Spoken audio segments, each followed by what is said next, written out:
With Darren Walton of the Australian Associated Press, we are talking about this women's final. Did you expect the way it went?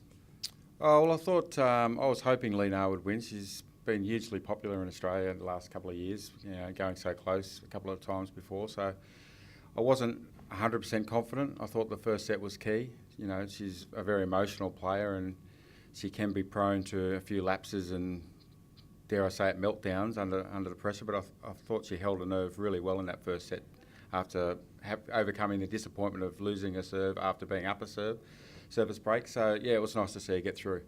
And then it was very easy afterwards because she never had troubles in the second set. She won all the games. She played giving only 2 points for each game to her opponent.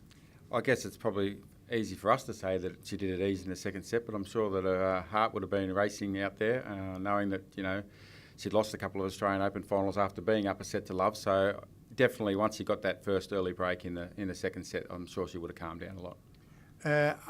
Do you agree that her speech, her final speech, was great? I think one of the best I've ever heard, and probably better than the match.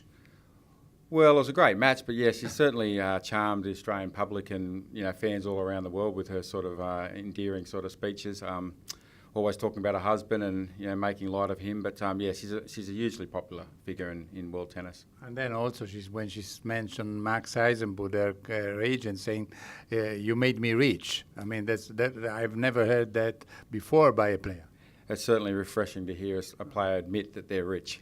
Yeah, listen, in Australia, China, there are a lot of Chinese here. I've never seen so many Chinese spectators in any other tournament outside of China.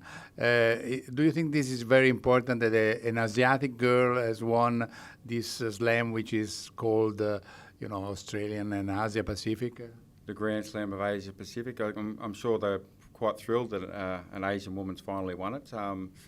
Who knows where this tournament might be held in 20 years? Maybe if there's 40 Chinese women in the top 100 and only 1 or 2 Australians, you're not happy about that. Worry for Tennis Australia. Well, talking about the Tennis Australia, Kokkinakis, Kyrgios, all these Greek origins like Philippus before, Pete Sampras in a way, even if he was American. But how do you explain it?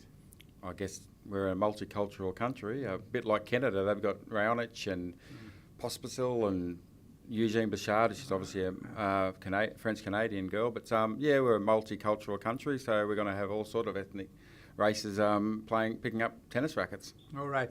Do you see any chance for Stan Wawrinka tomorrow to win a set, or maybe 2, or even 3 versus Rafa Nadal?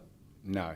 In a word, I don't think so. I mean, he's had a fabulous tournament. Obviously, he's beaten Djokovic, but he's been close to beating Djokovic. I mean, he's high on confidence. He's got nothing to lose. If he goes out swinging, maybe something can happen, but I wouldn't be putting my money on it.